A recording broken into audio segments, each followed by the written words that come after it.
to you.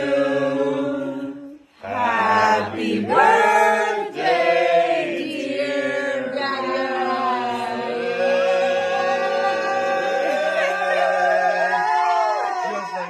Just like that dog. Happy birthday to you. Kabar terbaru dari dunia hiburan, keputusan keluarga Bruce Willis untuk mendonorkan otak sang aktor bagi penelitian medis telah menjadi sorotan global.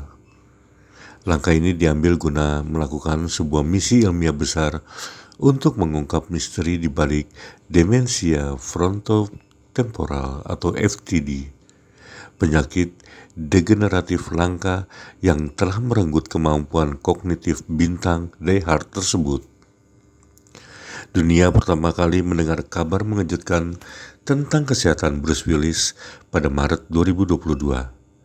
Saat itu keluarganya mengumumkan bahwa sang aktor didiagnosis menderita afasia, sebuah gangguan bahasa yang membuatnya harus pensiun dari dunia akting. Namun, kondisi Bruce terus menurun secara signifikan.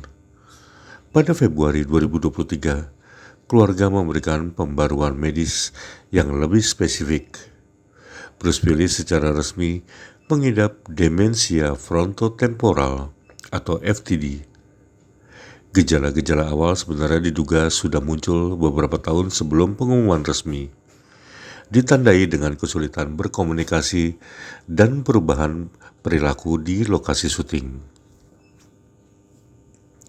Berbeda dengan Alzheimer yang umumnya menyerang ingatan pada lansia di atas 65 tahun, FTD adalah penyakit saraf yang menyerang lobus frontal atau bagian depan otak dan lobus temporal, bagian samping otak. Area-area ini bertanggung jawab atas kepribadian, perilaku, kontrol emosi, dan kemampuan berbahasa.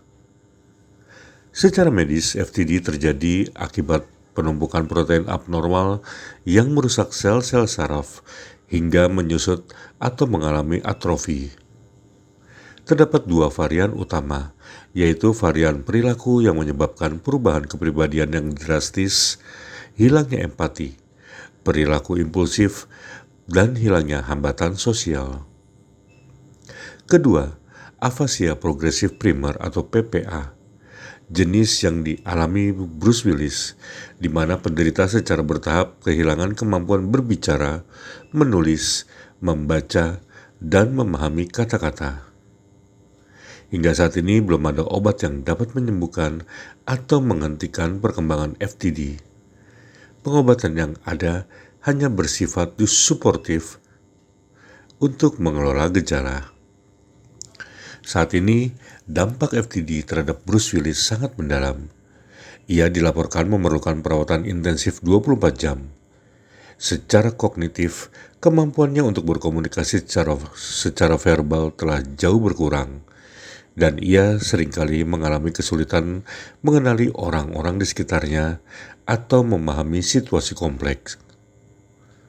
Kondisi ini tidak hanya melemahkan kemampuan mental, tetapi juga mulai mempengaruhi fungsi fisik seiring perkembangan penyakit ke tahap lanjut. Secara kuantitas, FTD dianggap sebagai penyebab paling umum dari demensia pada kelompok usia di bawah 60 tahun. Meskipun lebih jarang dibanding Alzheimer, potensi penyebarannya tetap mengkhawatirkan karena diagnosisnya yang sulit dan sering salah diartikan sebagai gangguan kejiwaan. Keluarga Willis memutuskan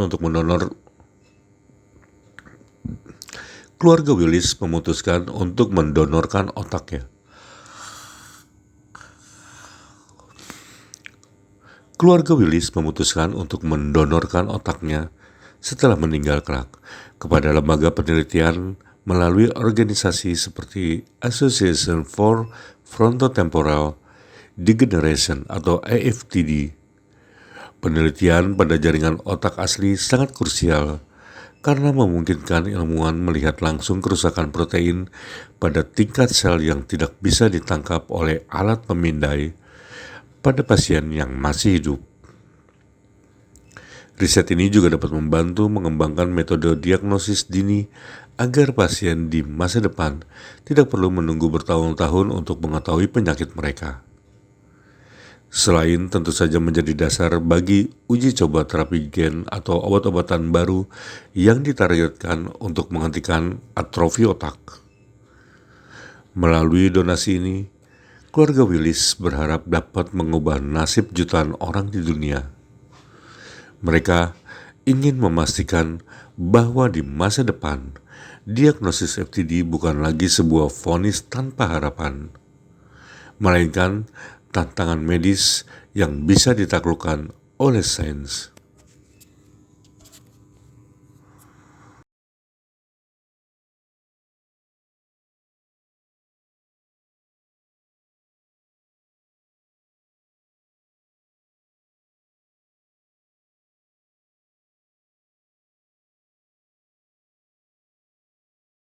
Jangan lupa subscribe ya.